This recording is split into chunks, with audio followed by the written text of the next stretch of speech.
CICU devices. Impella Purge fluid bag change. The Impella CP uses a purge system to protect the motor's internal bearings and to prevent blood from entering the motor housing. It achieves this by delivering a continuous flow of purge fluid, typically a dextrose solution with heparin, or alternatively dextrose with bicarbonate, through the catheter's purge lumen, creating a positive pressure barrier between blood and the motor components. The purge fluid also cools and lubricates the motor, ensuring smooth performance and extending device longevity. The purge system consists of a purge bag containing the purge fluid, an infusion pump or purge cassette, a pressure sensor, and a tubing set that runs from the purge bag to the motor housing. Thus, the purge fluid flows through the circuit, circulates around the motor shaft, and finally exits through a small gap located between the motor housing and the impeller, creating a continuous barrier that prevents blood from entering the motor. Maintaining the integrity of this closed purge circuit is therefore crucial, and this includes regular inspection of the tubing, connectors, and the purge bag itself. For more detailed information about the device, we recommend watching the corresponding video from our Impella tutorial series. The link can be found in the description. Changing the purge bag is a routine procedure during Impella therapy, which is typically required approximately every 24 to 48 hours. This procedure is usually performed by the nursing staff and should be clearly standardized and thoroughly trained to prevent handling errors and ensure patient safety. The Impella console automatically generates an alert when it detects that the purge fluid volume is low and nearing depletion based on the calculated hourly purge flow. Specifically, the alarm is triggered when the estimated remaining purge volume reaches 30 milliliters or less. At that point, the console will display a white advisory message on the screen that reads, "Purge volume low." To begin the purge fluid bag change procedure, the purge menu on the controller must always be used. This step is essential because the purge fluid volume must be updated in the system. Moreover, during the exchange, the controller automatically delivers a small purge bolus to maintain adequate pressure within the purge line, compensating for the temporary interruption of flow by means of the elastomeric reservoir mechanism. The first step is to prepare the necessary equipment, which in this procedure consists of a new purge fluid bag. It is important to verify the composition of the bag according to the medical orders and the checklist documentation. Remember that the purge fluid composition must be always a dextrose solution, either with heparin from 5 to 50 international units per milliliter, or with bicarbonate 25 milliequivalents per liter.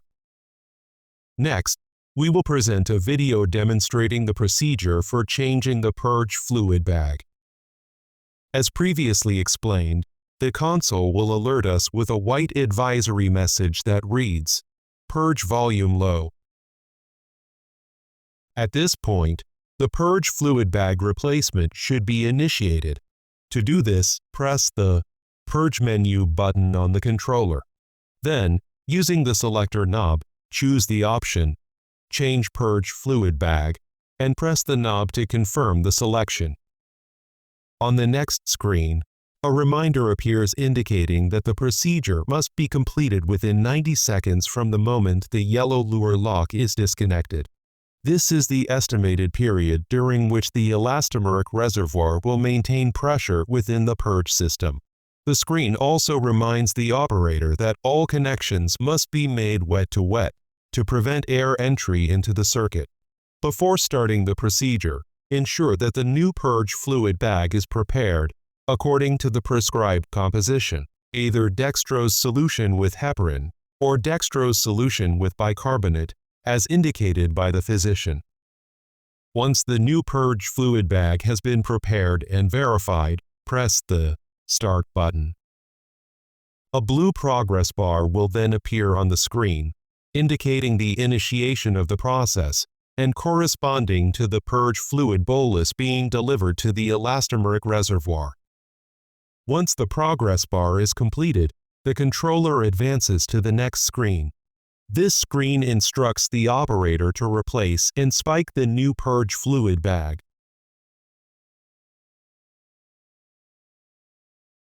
When this step has been completed, press the Next button. On the next screen, the stored purge fluid data will be displayed. If the purge fluid data are unchanged, press the Next button. The process will end at this point, and a confirmation message will be displayed. However, if there have been any modifications to the purge fluid volume or its composition, 2 additional steps must be completed before the procedure is finalized. First, press the Edit button and make the necessary changes using the selector knob. Once the purge fluid information has been edited, press Done button to confirm. The controller will then advance to the next screen and transition to the priming screen. At this stage, the system will prompt you to disconnect the yellow lure. A reminder is displayed, indicating that a hemostat must not be used to disconnect the lure, as this may damage the purge system.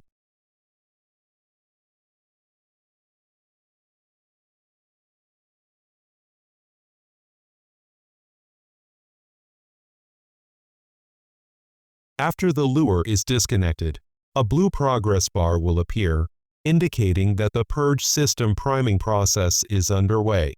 A message will also be shown, reminding the operator not to reconnect the yellow lure yet.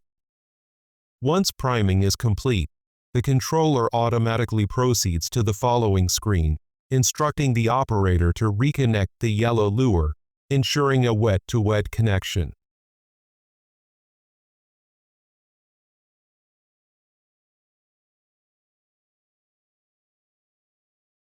The controller will detect the reconnection and will display a confirmation message indicating that the purge fluid bag change procedure has been successfully completed. Finally, press Done button to return to the main screen. At this moment, you may notice that the purge pressure appears elevated and the purge flow is not displayed. This is normal and corresponds to the purge bolus delivered at the beginning of the procedure to refill the elastomeric reservoir. Over the next few minutes, the pressure will gradually return to its normal operating range, and the purge flow value will reappear. These transient changes in purge flow and pressure create a characteristic pattern in the purge trend graph, if reviewed later. Specifically, a sharp rise in purge pressure followed by a sudden drop in purge flow can be observed. Both parameters normalize rapidly, generating a brief spike in the purge graph. This pattern should be recognized as part of the purge bag change procedure and should not be mistaken for a malfunction of the purge system, such as a kinked purge line. Finally, for additional information on Impella nursing care, we recommend watching the following video. The link can be found in the description. If you've enjoyed our video, please press the like button and subscribe to support us so we can continue creating quality content like this.